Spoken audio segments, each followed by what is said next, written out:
Let me take you back to 1985 when I was trying to survive high school in a town so small that your business was everyone's business. I wasn't popular, but I minded my own business and tried to keep my head down. There was this guy, one grade above me. I'll call him Tobacco Boy. He was your typical small town troublemaker with his pack of followers who thought they were hot stuff because they chewed tobacco and acted tough. Tobacco Boy decided I was an easy target. I grew up in this town where my family didn't have much. My dad worked at the local factory, and my mom cleaned houses to make ends meet. I was smart enough, but not exceptional, just trying to get through school so I could escape to somewhere bigger, somewhere with opportunities. High school was tough enough without Tobacco Boy making it worse, but he enjoyed finding new ways to humiliate me. The worst incident happened during chemistry class. I was focused on taking notes when I felt something wet hit my back. At first, I thought someone had spilled water, but the smell quickly told me otherwise. I let out a surprised exclamation as I realized what had happened. I turned around to see Tobacco Boy and his friends snickering. He had used my backpack, which was hanging off the back of my chair, as his spit cup for his chewing tobacco. Brown spit was dripping all over my books and papers. Tobacco Boy mockingly told me he thought my backpack was the trash. His friends laughed while the teacher, who always seemed to miss these moments, asked what was going on. I told the teacher that Tobacco Boy had spit his tobacco juice in my backpack. The teacher said he hadn't seen anything and told us both to settle down. My face burned with humiliation and rage. I wanted to punch him right in his smug face, but his gang of followers made that impossible. He was always surrounded by at least 3 other guys who were just as mean as he was. I cleaned out my backpack as best I could, but the stains and smell lingered for weeks. I spent the next few days avoiding him in the hallways and keeping my backpack on my lap during classes. I was seething but powerless. Or so I thought. About a month later, I was in the library trying to study when I overheard Tobacco Boy at a nearby table bragging loudly to his friends. Tobacco Boy was telling his friends how easy it was to reach into his post office box and feel around the sides to steal mail. He boasted that he had gotten an elderly person's social security check the previous week. His friend asked what he had done with the check. Tobacco Boy said he had cashed it, and the clerk at the convenience store hadn't even looked twice. He told them he bought a whole case of Coors beer with the money. They all laughed. I sat there blood boiling as I listened to him brag about stealing from an elderly person. What Tobacco Boy didn't know was that my best friend's mother worked at our town's post office. She was a kind woman who had always treated me like one of her own kids. That afternoon, I went straight to their house. I nervously told Mrs. P that I needed to tell her something, but was worried about what might happen. Mrs. P assured me that I could tell her anything. I told her what I'd overheard, including the details about how he was reaching into adjacent post office boxes. Mrs. P thanked me for telling her and said that mail theft was a federal crime. She promised to keep an eye out without mentioning my name. I almost forgot about it until 2 weeks later when the news spread through our small town. Tobacco Boy had been caught. The postal worker inside had seen his arm reaching into adjoining boxes and grabbed his wrist, bending it at a painful angle until the police arrived. It turned out this wasn't his first theft. The FBI got involved since mail theft is a federal crime. They found the evidence of multiple thefts, including the cashed social security check that matched his fingerprints. Tobacco Boy didn't finish high school. Instead, he spent the next several years in prison. The investigation also caught some of his friends who had either helped or knowingly spent the stolen money. As graduation approached, I felt a weight lifting off my shoulders. I had already been accepted to a college 3 states away, and I couldn't wait to leave this town behind. But before I left, I made sure everyone knew exactly who had tipped off the post office. I made a pointed comment to several people that Tobacco Boy should have picked a different backpack to spit in.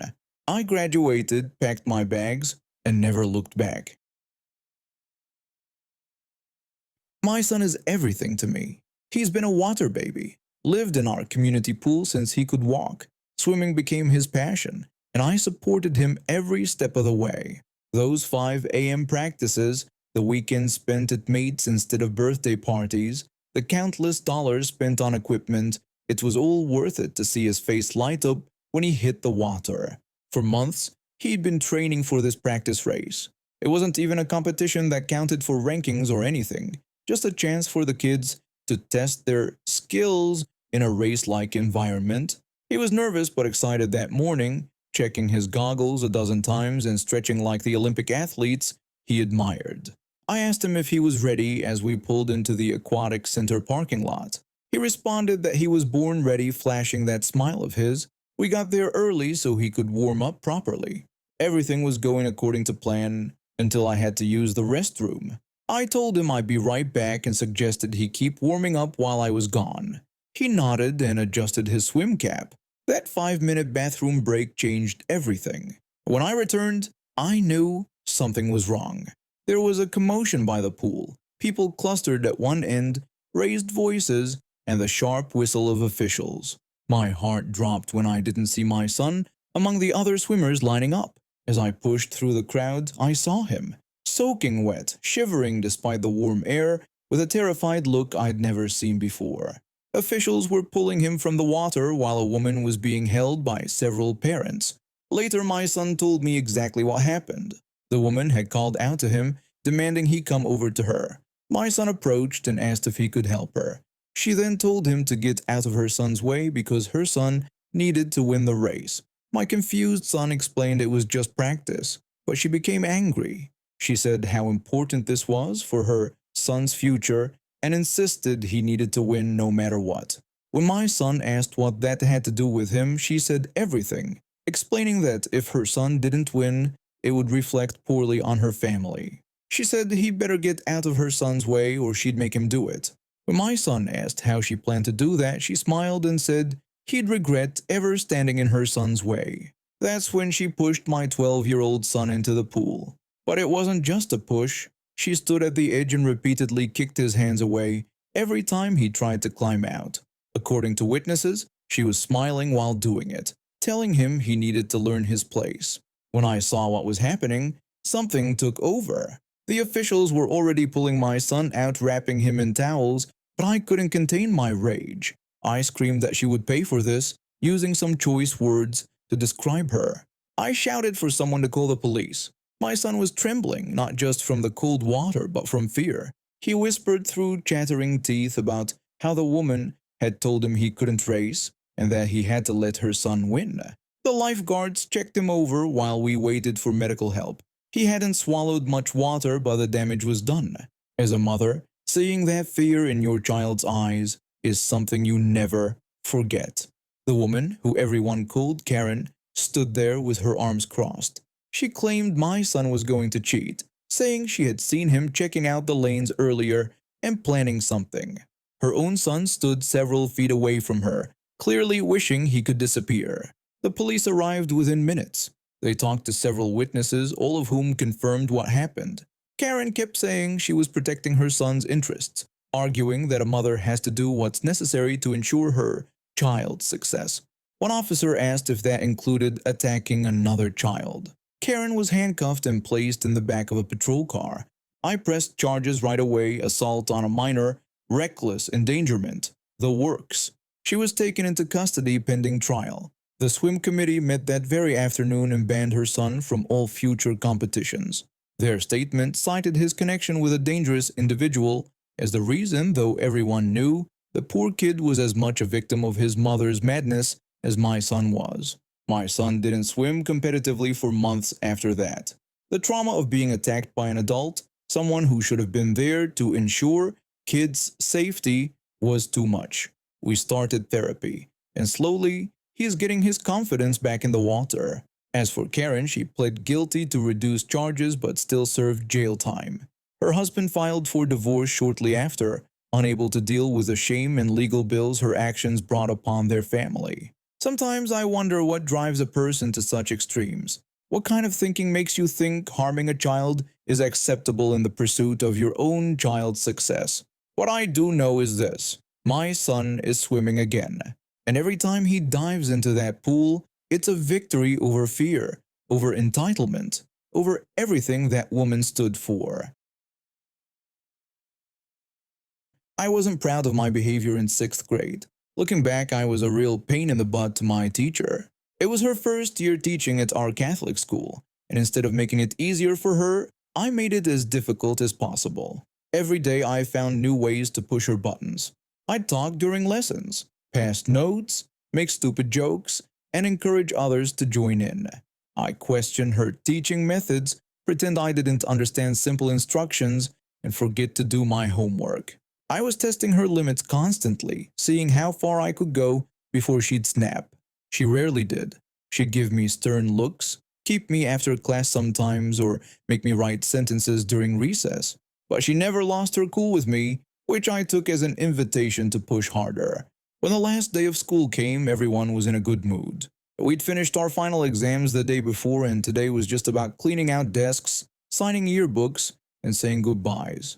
Our teacher had even brought in cupcakes and juice for a small party. But I decided that wasn't enough excitement. I'd smuggled a water pistol into my backpack that morning, thinking it would be funny to cause some chaos on our final day. When our teacher turned to write something on the chalkboard, I pulled out my water gun and took aim. I whispered to the kid next to me to watch what I was about to do, and then ere I squeezed the trigger, a stream of water hit our teacher right on the back of her white blouse. She froze mid-sentence, her chalk still pressed against the board. The classroom went silent. When she turned around, I knew I'd made a mistake. Her normally kind face had changed completely. Her eyes narrowed, her jaw tightened, and her cheeks flushed red. I realized I'd finally found her breaking point. She walked directly to my desk, and I tried to hide the water gun under my notebook, but it was too late. She'd seen it. Without saying a word, she grabbed me by the back of my neck, not painfully but firmly enough that I couldn't escape. She hissed at me to come with her, her voice quiet but cold. I felt a chill run down my spine. She walked me out of the classroom, her hand still gripping my neck. The other students watched in silence as she led me into the hallway. My stomach dropped as I realized where we might be headed. The principal's office. Our principal was an elderly nun who we all called the goose behind her back. She was known for her strict discipline and had been rumored to use a ruler on troublemakers' knuckles. As we walked down the corridor, I started preparing myself for the lecture and punishment that awaited me. But to my surprise, we walked right past the principal's office. Instead, my teacher steered me toward the drinking fountain at the end of the hall. Before I could process what was happening, she bent me forward and positioned my head over the fountain.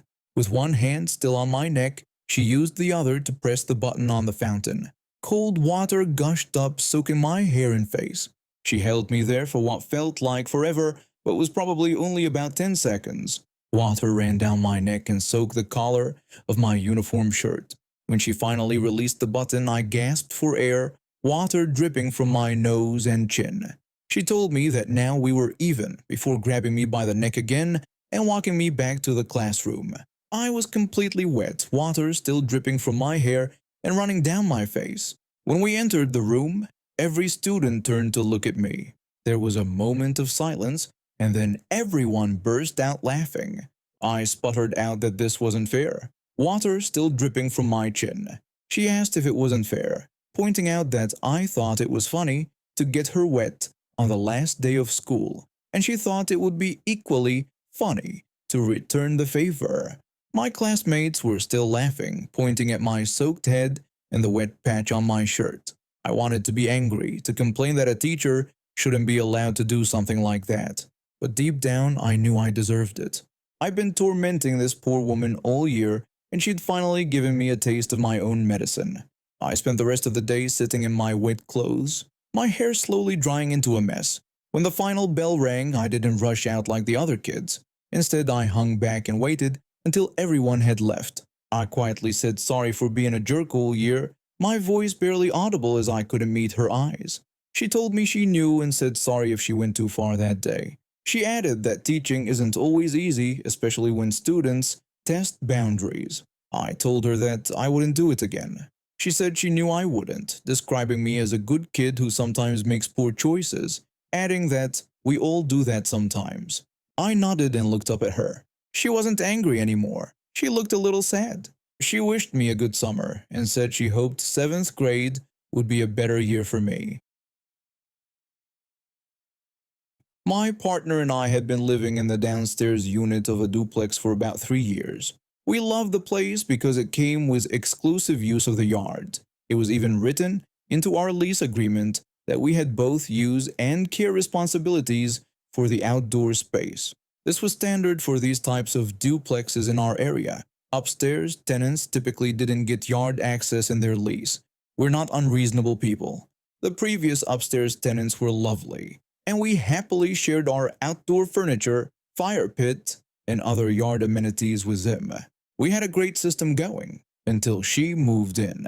It was late fall when our new upstairs neighbor arrived. At first, everything seemed normal.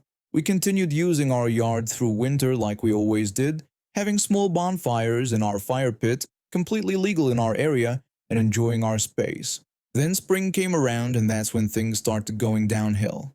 One day, I was coming home from work when I overheard her loudly talking on the phone outside. She was complaining that we wouldn't let her use the yard and that her kid kept asking to play outside, but we kept telling him no. She made it sound like we were being completely unreasonable. I was shocked. First of all, we had never once spoken to her child about the yard or anything else. Second, she had never approached us about using the yard. And third, I would never tell a kid they couldn't play outside. I contacted our property manager to clear things up. The manager suggested several compromises, including splitting the yard between us, giving her the front yard while we kept the back, or giving her the front, left side, and 70% of the backyard, leaving us just a small walkway from our door to the right side. But every suggestion was met with the same response from her: a big fat no. She wanted it all specifically. She wanted all our stuff. When she was told she couldn't use our fire pit, she threw a fit, but eventually got her own. Then came the scary part. One night when we weren't home, she had a bonfire that reached over 6 feet high, just 5 feet from the building. Our doorbell camera later showed her and her friends joking about how the fire was about to get out of control and how they had no water to stop it if things got out of hand. They were laughing about potentially burning down our home with our dogs inside. Thankfully, we weren't home that night, and the fire didn't spread to the building. The harassment became daily after that. The stomping upstairs got so bad that she actually broke a window in our unit. My dog started ripping his fur out from stress. We later found out she was bouncing a basketball inside her apartment at all hours. We eventually had to move our dogs out for their safety. That's when I decided on my revenge. One weekend, while she was away, we removed everything we owned from the yard. The fire pit, patio chairs, tables, firewood, horseshoe pits. We even took the decorative rocks. We gave most of it to our next-door neighbor, who was happy to receive it. Then I called the property manager. I told her that the problematic tenant could now have exclusive use of the yard. The property manager seemed relieved and asked when we would be providing the neighbor with access to our lawnmower. I laughed and told her that we wouldn't be letting her use our mower, and even if we did, she probably wouldn't do the yard work anyway. I made it clear that if we couldn't use the yard without being harassed, she might as well have it, but the maintenance would be the property manager's problem now. The property manager understood the situation and hired a landscaping service because, as expected, the upstairs neighbor had no intention of maintaining the yard herself. Our doorbell camera recorded her using the backyard exactly once after we removed everything. She just dragged her baby in circles around the house, looked around at the empty yard, realized all our stuff was gone, and walked back inside. She never used the yard again. It turned out she didn't want the yard at all. She wanted our stuff in the yard. And when she couldn't have it, she had no interest in the space. We eventually moved out when our lease ended, but I heard from the next-door neighbor that the property manager started enforcing the original lease terms again. The upstairs neighbor moved out shortly after we did, complaining that the place wasn't as advertised because she didn't get exclusive use of a fully furnished yard. Some people just can't stand to see others enjoying something they don't have, even when they have no real use for it themselves.